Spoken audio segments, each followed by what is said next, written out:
Now, with users from all demographics and age groups, TikTok has emerged as a global social media phenomenon. More people continue to use the app despite concerns in the United States about the safety of the app and its users. Users of social media and TikTok users in particular should be aware of how to safeguard their privacy settings and personal information, as well as to be careful about the content they share. Let's bring in cybercrime investigator Sharon Knowles for more on the topic. Sharon, thanks for your time. The settings and privacy around TikTok specifically very much in international headlines of late, with it almost becoming an issue around geopolitics, with the United States asking some very serious questions just about the inner workings of an app like TikTok. But for somebody like you in this business, this is nothing new, is it? Definitely not. I think with the social media platforms that we have and that people are using today, a lot of people don't really look at what their cybersecurity, well, what their settings are on social media, and they tend to forget what they share. So we see a lot of breaches where people have had their profiles stolen and that they've been phished and information has actually been stolen from them, leading to identity theft. Now, I've spoken to people in your industry for some time, and I've learned that so many of you, because you know about just how much information can be accessed through your social media platform, so many people in your business are just not on social media at all. No Facebook platform, no nothing. But your approach seems to be that there are ways that you can protect themselves. What are your first 3 rules for those who are on social media, or more importantly, especially with a platform like TikTok, your children are on social media? What should they really ensure that they do before they allow any information onto these platforms? I think as a parent, it's very important to check the settings on the app itself and make sure that the correct settings are for the child's age group. Children below the age of 13 shouldn't really be on social media. And if they are, we ask the question, did you create their profile for them and what birth date did you use? Oh. And then to ensure that passwords are, I know everybody gets frustrated with a very long password, but use 13 characters or more, and you can use a phrase without using anything personal like the dog's name or the children's name. Use a strong password. That is very, very important. And then talk to your children, talk to your teenagers about the content that they share. Because an app like TikTok, especially TikTok, they can learn from other children in their age groups, but they can also be bullied, and that has an impact on their mental health as well. It's just a simple question. Why is it important to know what age or birth date you've used to create a profile? Because sometimes parents don't think about creating a profile for their child, and they'll use a birth date, that puts a child into a different age group.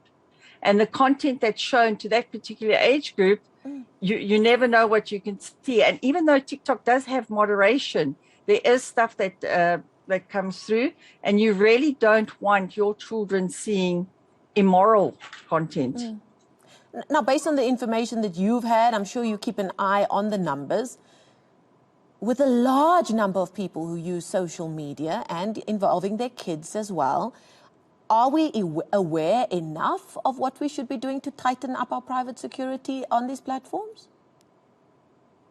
No, I don't think we are aware enough. And I also think that people have got this fatigue around the world around cybersecurity in general, talking about privacy again. Oh, they're talking about passwords again.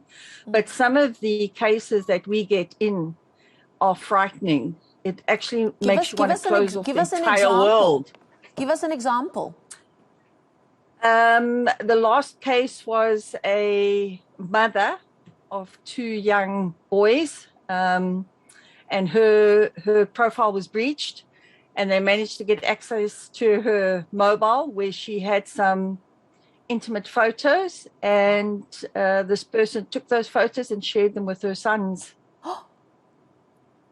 Wow. And would that be quite easy to do? What could she have done to prevent something like that from happening? So she was talking to a stranger and they were speaking about a random topic. And he said to her, look, let me send you some more information. When the link comes through, just click on it and you can read up, you can read more.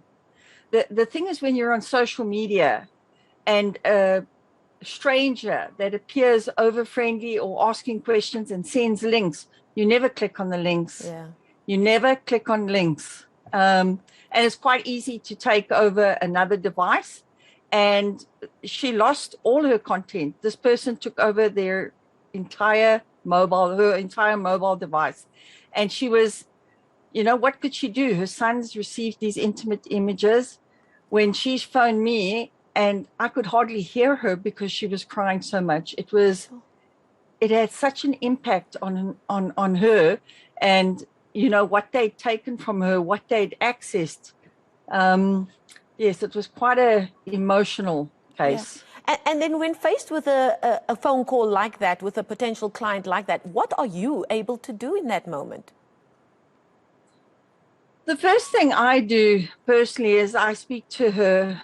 I first let her talk. I let her talk. I let her cry, even if we sit on the phone for 2-3 hours, because she goes through these different stages of anger, of grief, of embarrassment, of what am I going to do? I can't face the world.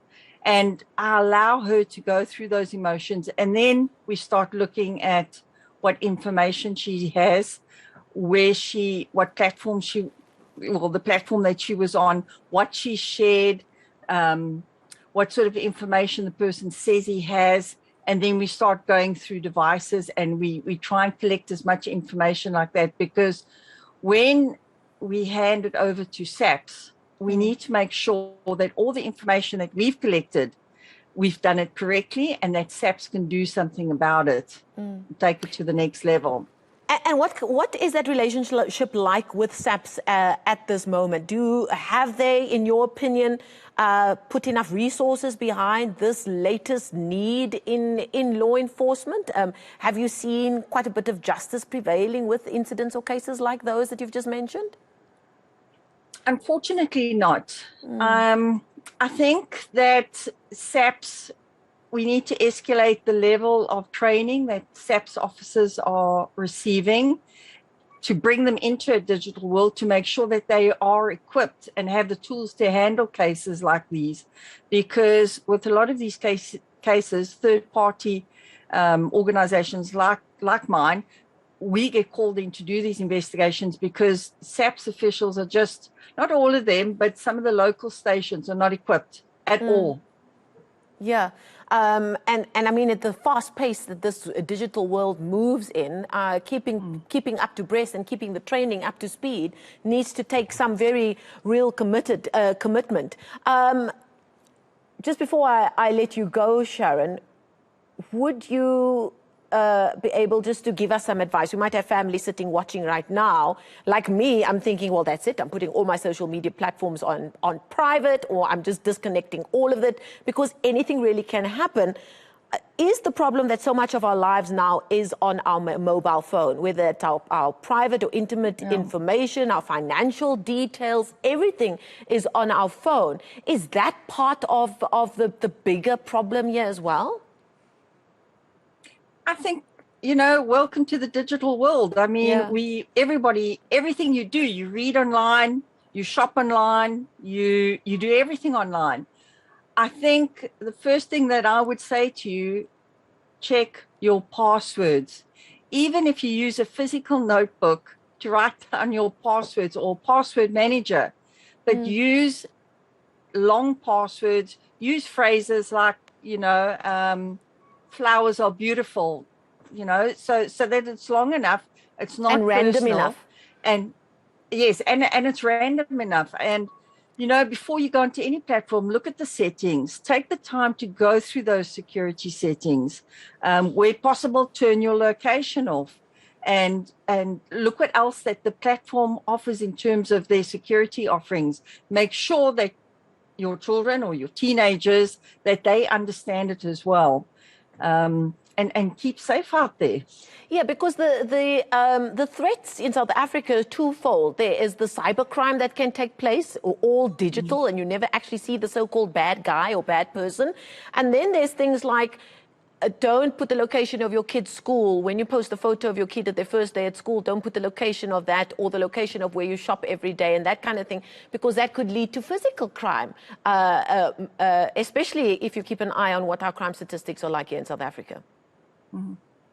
And I think it's escalating. Yeah. You know, an innocent picture of a child in a school uniform, for an investigator like myself to take that image and go and find out where the location is, what the school is, and a whole lot of information around that is quite easy.